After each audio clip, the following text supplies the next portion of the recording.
Hey, this is me building a business in public, using these videos to keep myself on track. Now, the way these normally go, answer questions from you guys first, then I go over some channel growth, then I do some day-to-day strategy, which is what I'm doing to grow the business. But I have some bad news today because I recorded a dedicated cold email video because I was going to source more leads like I was talking about yesterday, but it got corrupted. So that was kind of my big chunk of work for today. Got like the whole new campaign up and running, but then the video was corrupted. So I'm gonna go ahead and redo it. That way, you guys can see, because the whole point is to like document what I'm doing. So I just want you guys to see. So let's jump onto these comments. There we go. You look so tired. You need really good sleep. How long do you stay awake? Don't need to force yourself to make a video. I'm not forcing myself. I want to make these videos, and I made a commitment to myself to make one of these every day. So I don't go to sleep until I get one of these uploaded. That's kind of my rule for myself. But I sleep pretty well, anywhere from like 6 to 9 hours on a given night. Kind of depends. Right now, I'm dieting down because I would just want to look leaner in general. And so my sleep's kind of taken a hit, which is just kind of like what happens when you diet down more aggressively or just in general. So, yeah, it's closer to the 6 hour mark rather than the nine. But I appreciate the concern. What failure has taught you the most? Hmm.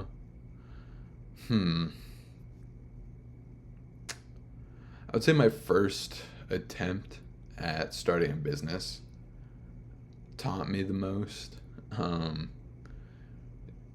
Because it just exposed me to so many things that I didn't know about.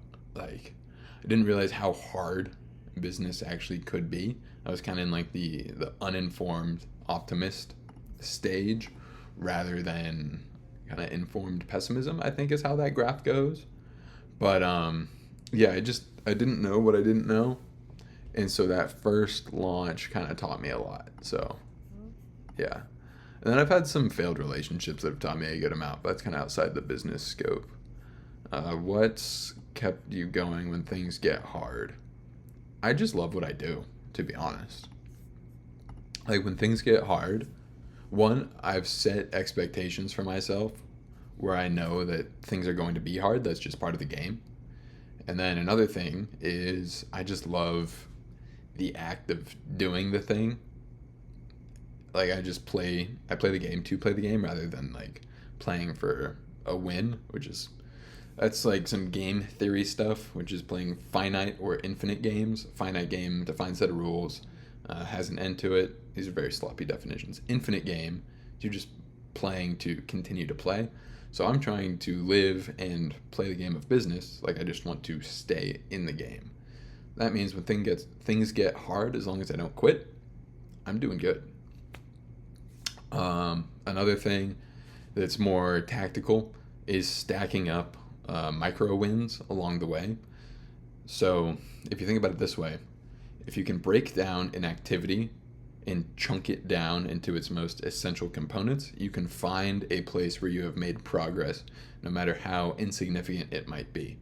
And if you can get better at being grateful for those small achievements, it can really help in the hard times when things kind of suck, because you can reflect on the tiny thing that you're making progress on and feel some sort of sense of accomplishment about it.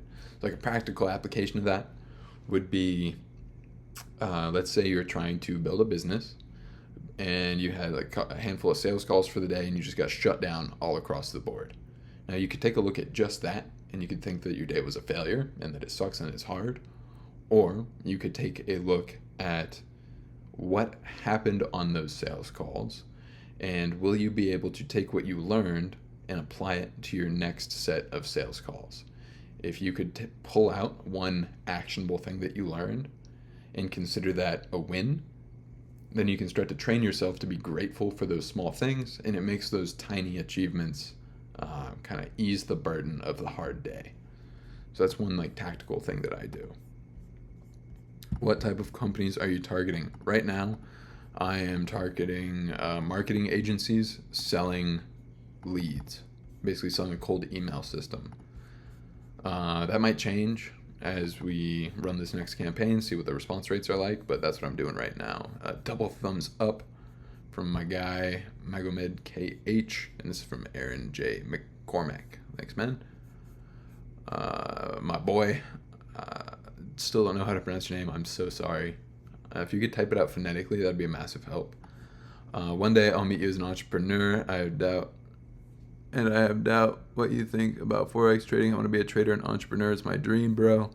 Honestly, I don't know anything about Forex trading, but I do love seeing people get into entrepreneurship. So I'm all there for that. Love to see it.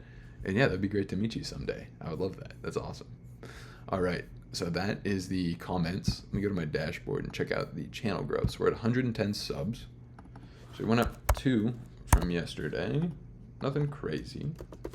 But yesterday we kind of had a big jump, so it kind of evens out. So it's July 15th, 1.85% growth. Not too shabby, not too great. And then, yeah, the daily strategy was I went through. I sourced a bunch of leads. I paid for a more premium version of Appify so I could scrape more leads. I started the enrichment process, and then I saw that my recording was corrupted when I went to go edit the video.